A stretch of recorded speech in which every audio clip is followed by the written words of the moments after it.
we're seeing so much subjectively, from Hunter S. Thompson, that it goes into like a whole new level that where the movie just has no like structure to it at all because it just digresses into a psychedelic trip. Yeah, You're like, where is this going? there's stories within stories within stories. Yeah. I just remember the scene where he's at a bar and then he's like looking back at the bar and there's like a bunch of slug monsters moving around. Yeah. Yeah. And this is a Terry Gilliam movie. Yeah. We go. That weirdo. Yeah, we got. Every time we talk about Terry Gilliam on the show, it makes me smile just a little bit because. Terry Gilliam, that guy. Time Bandits. I haven't seen Time Bandits. I gotta watch Time Bandits. Everyone's saying, movie. Really? Better than Brazil. You can skip Time Bandits. Okay. Yeah, I'm actually sorry for the Time Bandit fans out there. There's a lot of Time Bandits. Yeah. You didn't like Brazil? I love Brazil. Oh, you love Yeah, Brazil? yeah. I thought like you would probably see Brazil before Time Bandits. Yeah. Okay, cool. Johnny Depp. He gives one of his best performances, I think. You think Ed Wood's his best performance? Oh yeah, hands down, best performance by Johnny Depp. I think it's either Ed Wood. It's tied between Ed Wood, Fear and Loathing, and probably Jack Sparrow. But I'm biased on that part. We'll talk about this later. You could destroy my childhood on another time. Oh yeah, I would just spend an entire show destroying Johnny Depp. It'd just be a long flight. I'll just destroy him. I feel good listening to. Let's talk about a movie that I think we both like, or I'm assuming that you like. Okay. Yeah. We'll see it. I know you saw it. Okay, Adaption. Have you seen this one? No, Adaptation. Adaptation. Why do I keep saying that? Oh my god. Adaptation. No, it alludes to Adaptation. Yeah. No, the movie's Adaptation, which is the Charlie Kaufman masterpiece. If you don't know who Charlie Kaufman is, he's probably one of the most messed up writers ever. Yeah. Like not messed up though as Hunter S. Thompson, but messed up as like a normal person. Like he knows how to make his like really abstract ideas commercial. Like he's made his movies really accessible and commercial. He won, I believe, Being John Malkovich won an Oscar. I believe, but like he's very popular for his like very skewed screenplays, and Adaptation is his masterwork. You like that more? You like that more than Synecdoche, New York? Synecdoche, New York is very experimental. Okay. Because Charlie Kaufman is directing and writing, whereas Adaptation was written by Charlie Kaufman and directed by Spike Jonze. Okay. So Synecdoche, New York, I like it for it goes really, really whack, but it's very experimental. But Adaptation. That's a film that I've rewatched so many times. I just saw it for the first time last week in preparation for the show, and I watched a lot of movies just for this show. But no, like this movie messed me up. I could not. That's the best kind of film. It's a good one, yeah. But I remember just staying up and just like how this guy talks like inside his head, that like inner writer's dialogue, like like when he's like. And he's going through his writer's block. Like recently, I'm not writing a screenplay or anything, but I had to write this big research paper, like the longest I ever had to write. And the way like he was thinking about it, like, oh, I'm a terrible writer. Oh, and it's Nick Cage, by the way. Which is, Nicolas Cage. Yeah, but it's also like Nick Cage's acting in it, which is it's good. And he has a fine moment. But the way he's acting is the opening monologue, with Tilda Swinton, he's like, I really should take up jockey. And I'm really sad. Why am I so sad? Oh yeah, I forgot Tilda Swinton was in the movie. She was in there for a hot second. And then, I feel like she's in a lot of movies for a hot second. Yeah, she's like a hot second actress. Yeah. It's kind of sad that like I'm always gonna think of her as the White Witch though, but she's so much more. No, yeah. Come on. So much more. She's like last year was like the year that Tilda Swinton. She was in Only Lovers Left Alive. She was in Snow Kisser. She was in Grand Budapest Hotel. She's like a masterwork. let's just create a whole show for Tilda Swinton. I want to do something like that one day. I'll spend 50 minutes. I want to like pick an actress or an actor that we like, we all enjoy, and we like, I don't know. I was thinking like, I don't know. I was thinking Johnny like, Depp. Is that what you're thinking of? maybe we'll do half an hour on Johnny Depp, half an hour on Tilda Swinton, so we're both happy. But no, but this movie though, there's going back to adaptation, not adaptation. There's a part in the third act where things just go haywire, and it's completely, it doesn't, it comes out of nowhere pretty much. The thing, like the chase in the swamp. Oh yeah, the big Everglades climax. It's great.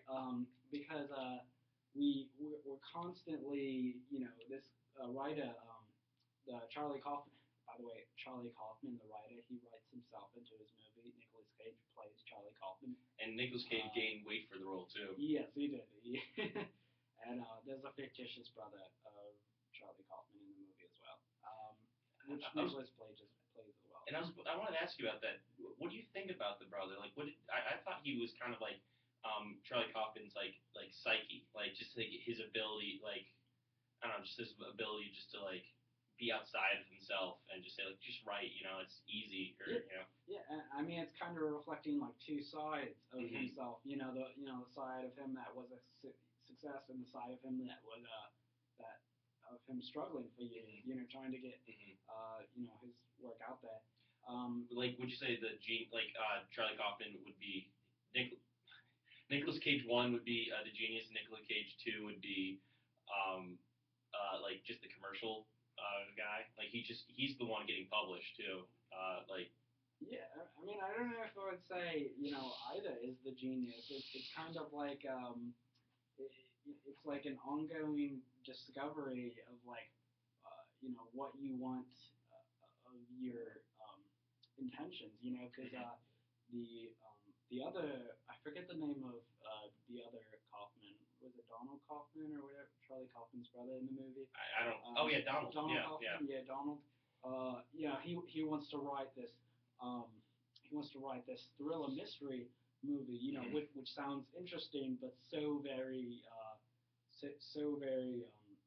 like plot structured and very very familiar to a lot of like Hollywood movies, but he has all these ideas, and the other writer, Charlie Kaufman, wants to create something so honest, he that's like his intention. He wants to create an honest thing that reflects real life, and that's kind of what's funny, because it doesn't work out for him, and Donald is the one who actually gets his film produced and and made.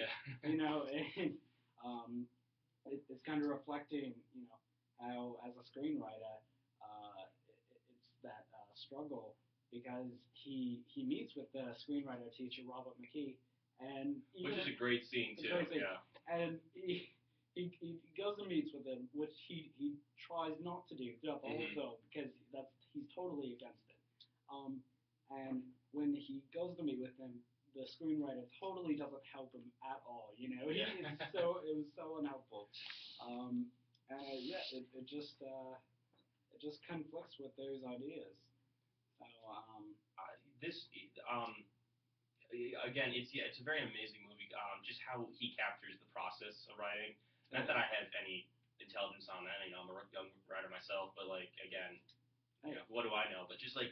But the way what he does is like how he approached writing, like is how I would like. It's not how I would, but like I think how most writers would approach writing too. And also, I really love how he captures the voice of the pessimist that's inside of us all too. Like I should I don't know, like I'm terrible, which kind of happens when you're working on a script or a novel or anything. That's like the plight of the writer.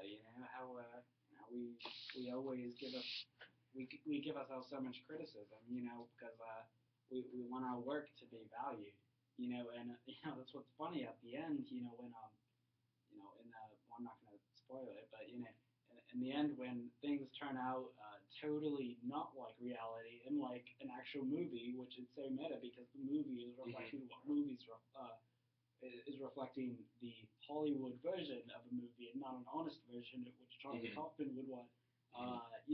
It's playing with that meta concept.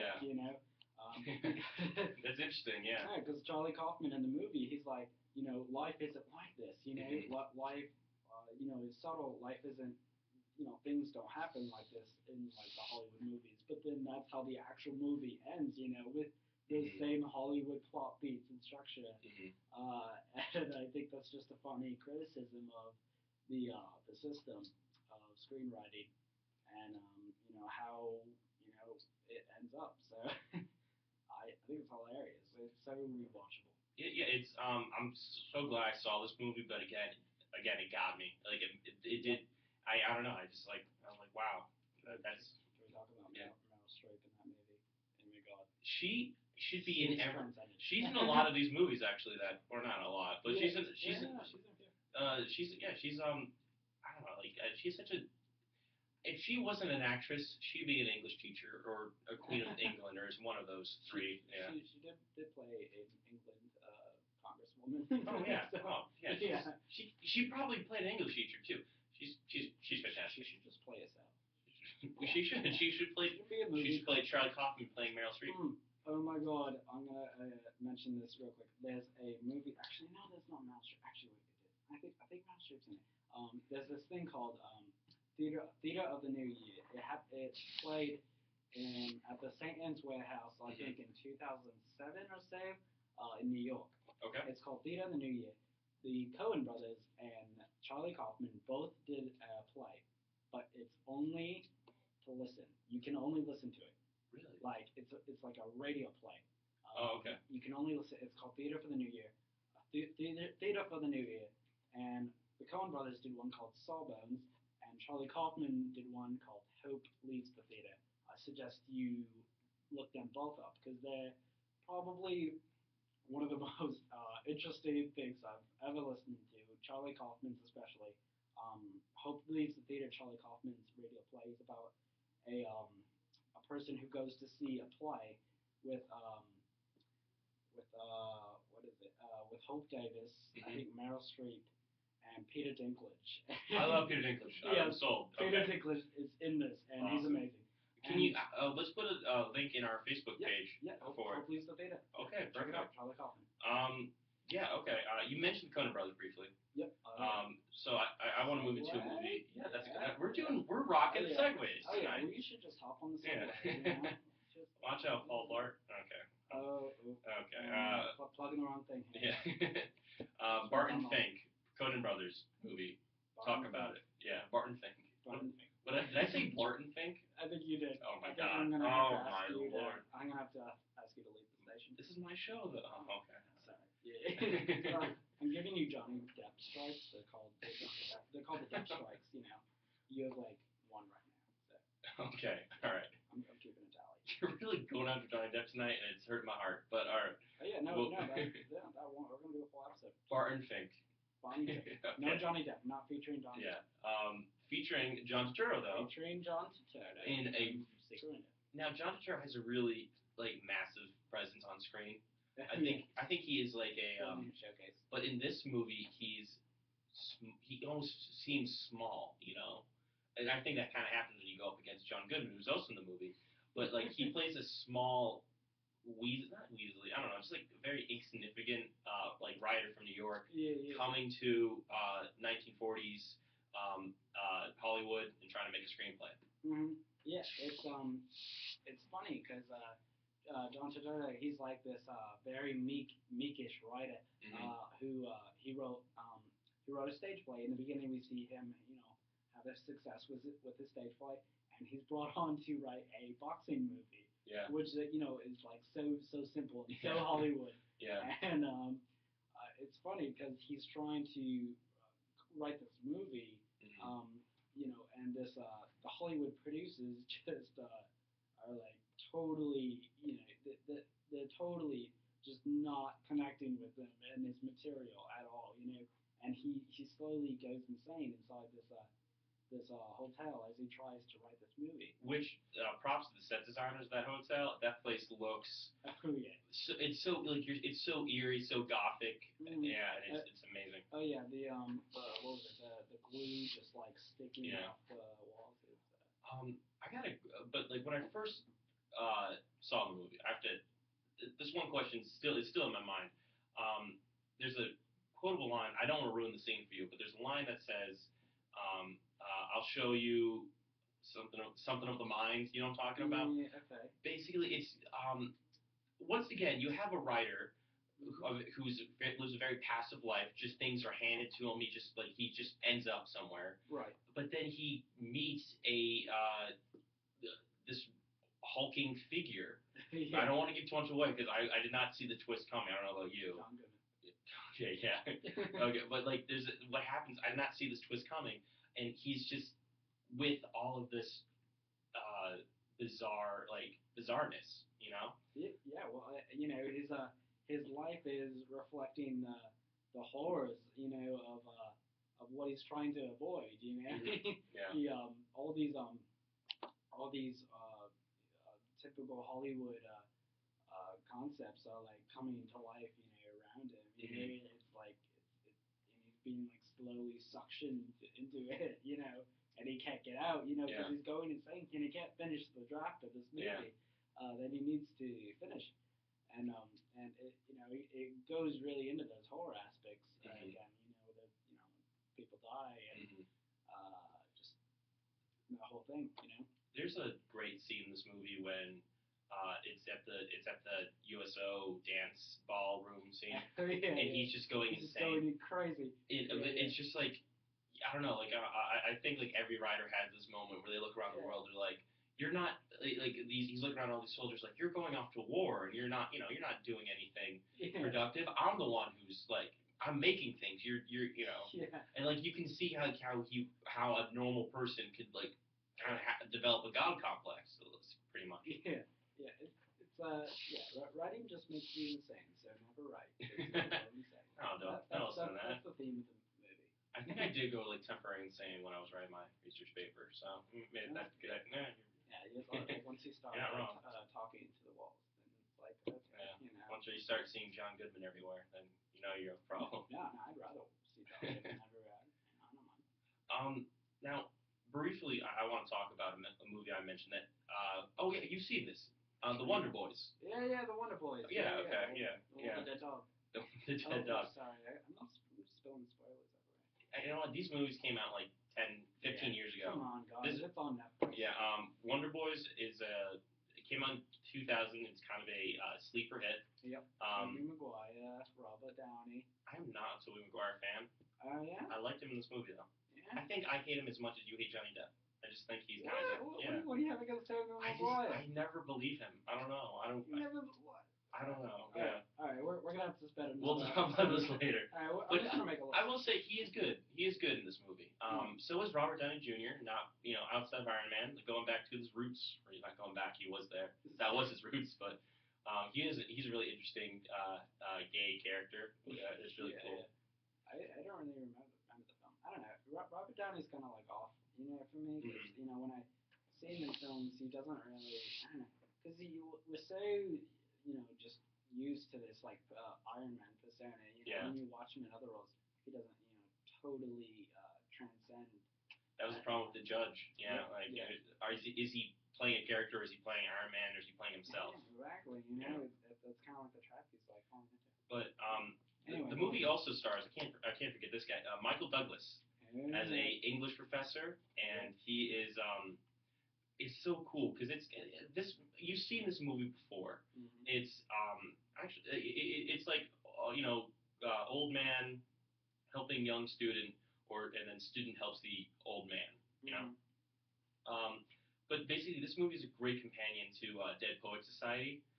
It's not as good, but it's there's a moment in this movie where towards the end I was like, wow, this is like I just kind of felt like this surge of emotion that came out of nowhere, and I was like, so that was pretty good. I don't know if I compared to Dead Poets Society. Really? Because I think just like I don't know, like there's just the way of like when I left seeing Dead Poets Society, I had this feel of like academic pride, I'm like, oh, I'm so proud that I get to go to school and how cool school is, and I got the same feeling from this movie too. I don't know. Yeah. So it's not like okay, maybe not. I don't know. For me, it's companion. And make your own opinions. Watch Yeah, Wonder Boys. Is it? It's on Netflix, right? No, but you can find it Used to somewhere. be on Netflix. Yeah, it's a good movie. I really enjoy it. Yeah, Michael Douglas. But if we're talking about Robbie Downey Jr., we might as well segue into probably my favorite movie about writing, which Glenn hasn't seen. No, yeah. Actually, we only have like 2 minutes before we have to go to a little commercial break. Okay, no worries. I don't want. No, don't worry. We're anticipating. We're building up the anticipation. Yeah. Stay tuned. I was going to give you like a good 5 minutes just to talk about yourself. Before we go into that, let's just. I have a list of stuff here, like just about cool movies about writers that you should watch. Or you, the viewer, not you, Cameron. I'm sure you've seen some of these. Yeah. Yeah. Yes. So I'm just going to go down and just kind of give me your thoughts on it. We'll go back and forth. Oh, yeah. Finding Forrester, Gus Van Sant. No, Gus Van Sant, right? Yeah. It's one of Sean Connery's last movies, and really? which is kind of sad to say because he's still alive. And, Yeah. I mean, never seen it. Really good movie. Again, it shows a really cool bond between teacher and student, which is really nice. Oh, Dead Poet Society we mentioned briefly. Yep. That's Great movie. Yeah. It's a old classic. Midnight in Paris, a movie I really enjoyed. I love this movie. Woody Allen's high point. Yeah. One of his high points. Yeah. Not all of his movies are good. Yeah, but don't tell it to Riley. But no, yeah, that's just a beautiful film. It makes you want to like just go to your library and read, which movies don't really do that much. So yeah. Museum, Oh yeah. Go to Paris at midnight. Yeah. Wow. That's a great idea. Sideways. Yes, Paul Giamatti. Was this his first role or? Was it? No, I think it was early in his career. Maybe, yeah. Like after Sideways, people were like, Paul Giamatti is the guy to watch. Mm-hmm. Yeah, I love that movie. It's a what was it? Who's the director again? Is it Alexander Payne. Yeah, the Payne movie. Yeah, I love that. Man. It's so hilarious. He's a pathetic character. Both these characters are pathetic, and it's a great combination. They're perfectly cast. Oh yeah. They're just conflicting with each other. It's a road trip movie. Oh yeah. Okay. We gotta go to a commercial break. I will see you after the break. Agree, man. Is that gonna be your thing now? You say MacGruber after every thing? Oh yeah, dude. We talked through the song we were supposed to play, but yeah, that's fine. I had nothing else to. That was good. Are we supposed to play songs? Yeah, we are. That's fine. Who likes songs?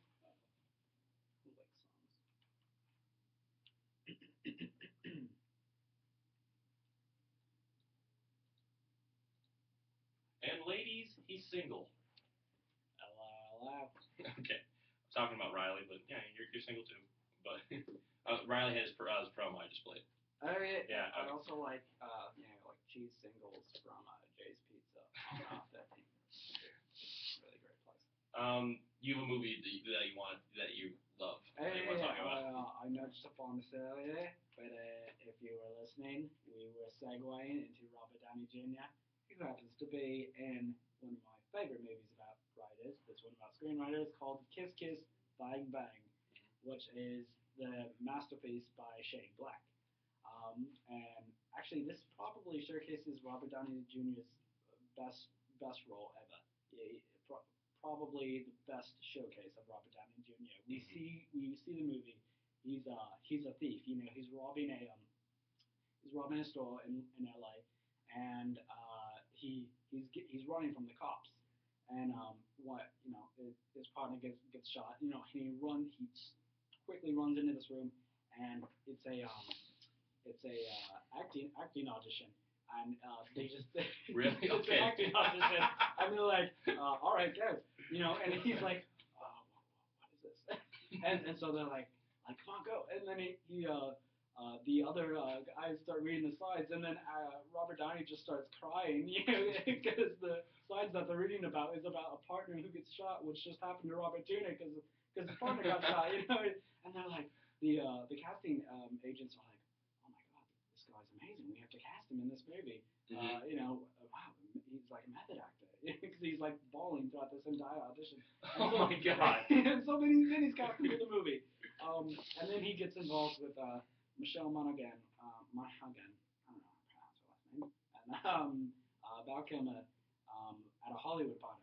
At a Hollywood party, and people die. There's like a detective. They go investigate a murder, and it's involved in all these like Hollywood plot, you know, typical plot beats. You know, it's making fun of that, and it's a great funny thriller that comments on the whole like Hollywood screenwriter system, um, and just the Hollywood system in general as a jaded industry. It's super hilarious. I think I'll probably watch this tonight. Yeah, Shane Black. Yeah, I'll give it to you. I have a copy. I think. All right. Yeah. It's hilarious. His writing is so it's so it's so on point. He just knows he just knows how to make just like the craziest diversions in his writing. Really cool. He's an amazing screenwriter. He wrote Lethal Weapon, and he recently wrote Iron Man 3. So it features the best Robert Downey Jr. performance that you'll ever see, and it's an amazing movie about writers. So, and it's really funny. So. Awesome, cool. All right.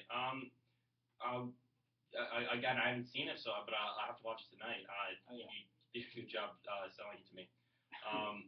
Right now. We gotta before that. Let's kind of wrap this up. Let's make our thesis. Oh yeah, we're writing a thesis right now. Yeah. You know, we're gonna present it to the school board. You know, we're gonna get our master's degree. Yeah, we're just gonna get our GED right now. GED. Yeah. The show's a little bit more. We're not in school right now. Yeah. Just 2 kids. So what? So like, why I love these movies, these Rider movies, because I think they show the inside of the mind, and also like it's kind of a backstage pass to like how this movie is made, because you know that everything the character is going through, a screenwriter went through the same thing. You know, and yeah, I mean it just shows that screenwriting is screenwriting's hard. Or any type of writing, yeah.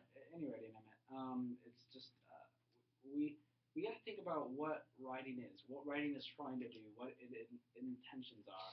Are we writing to entertain? Are we writing to express real themes and ideas? What do we want to do with our writing? And that is so passionate for people. People get so drawn into it because it's about the human experience. How do you reflect the human experience in your writing? And there's a big dark exploration in that. And you see that in these films. But no, a lot of this human experience stuff too, I think also goes into a little bit of wish fulfillment. Again, you have all these writers and nothing is interesting happening in their lives in the first act, and by the end, they either end up dead or in a completely new area, like a completely new world.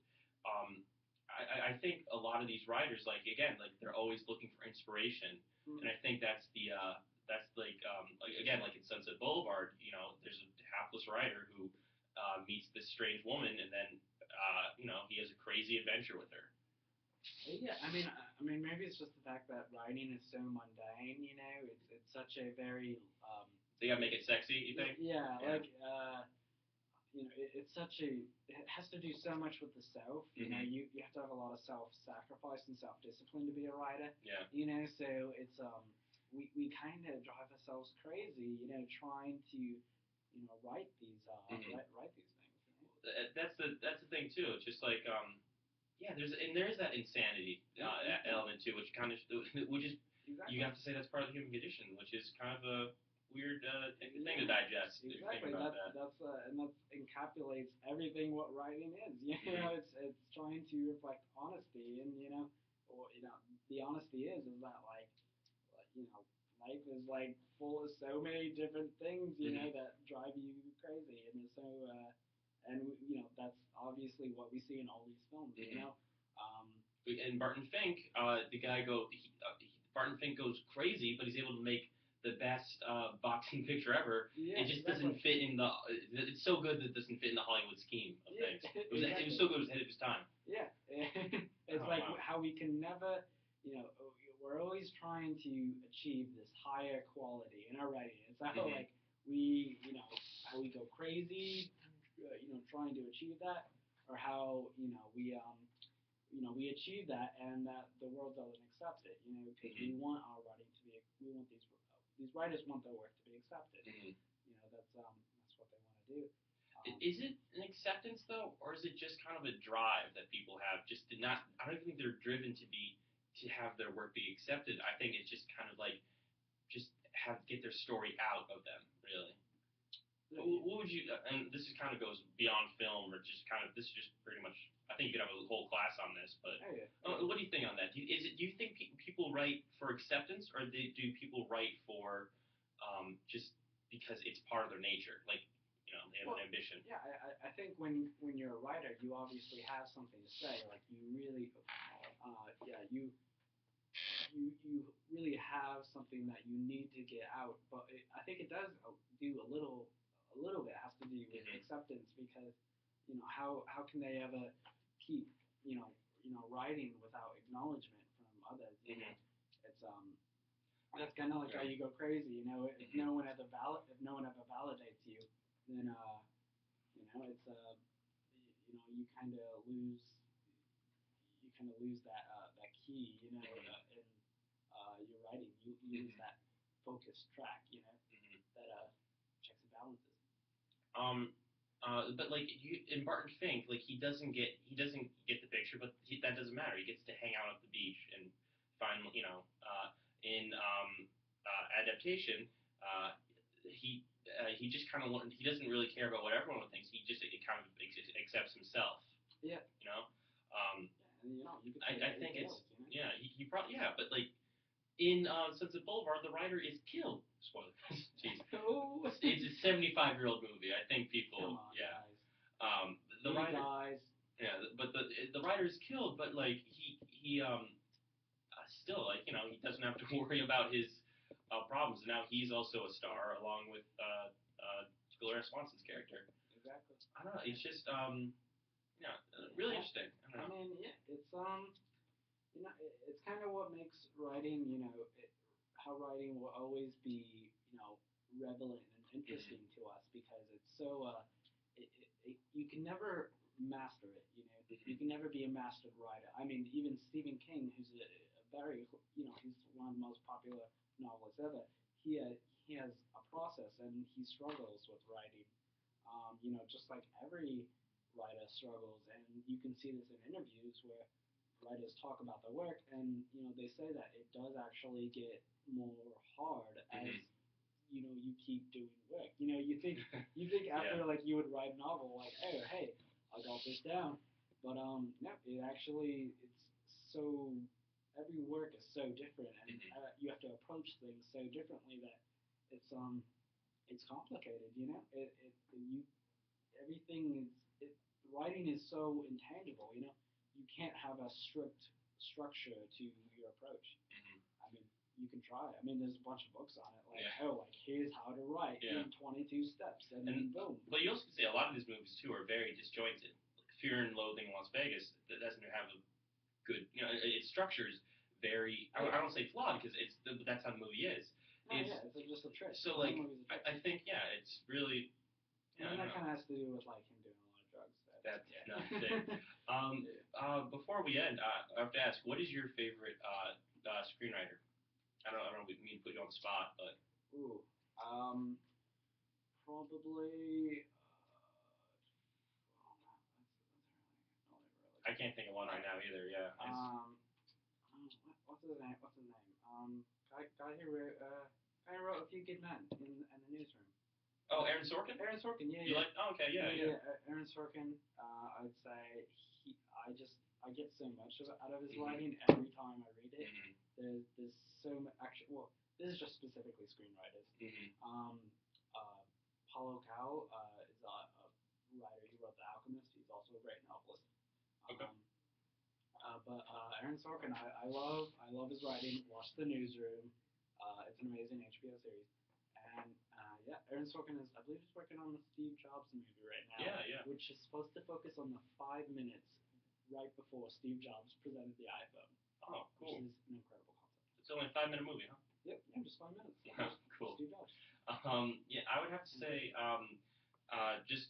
one I've been really getting into lately is Paul Tom Paul Thomas PTA. Paul Thomas Paul Anderson. Thomas Anderson, yeah. The guy, okay, but there's like several different Andersons, and so There's one. Grand Budapest Hotel Anderson. Oh, Wes Anderson. Wes Anderson. Yeah, okay, yeah. Okay. I think just his writing is very snappy. Just very tight, yeah. and it's like it also kind of like pressures the actors to deliver them in a certain way.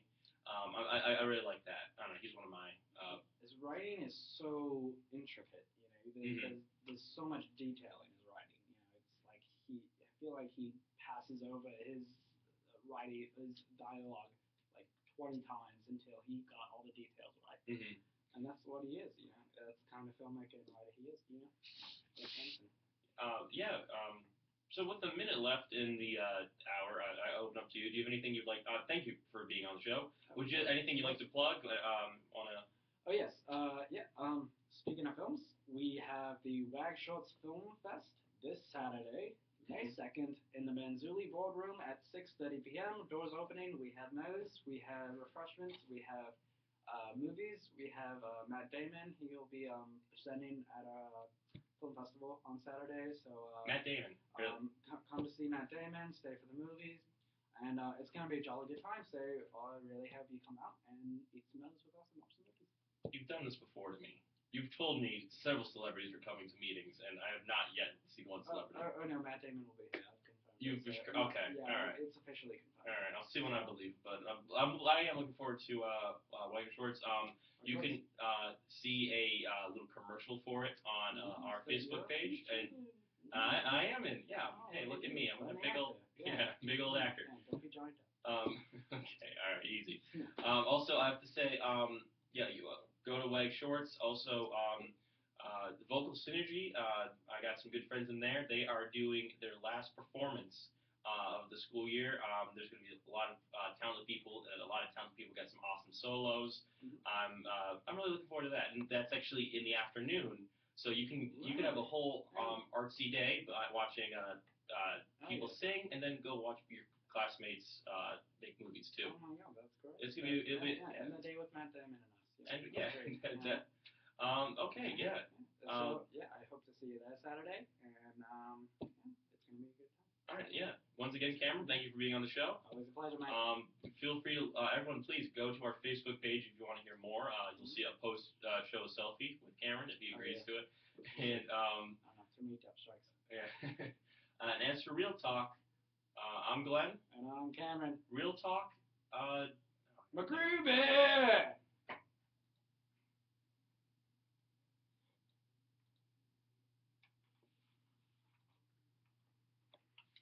That was a great ending.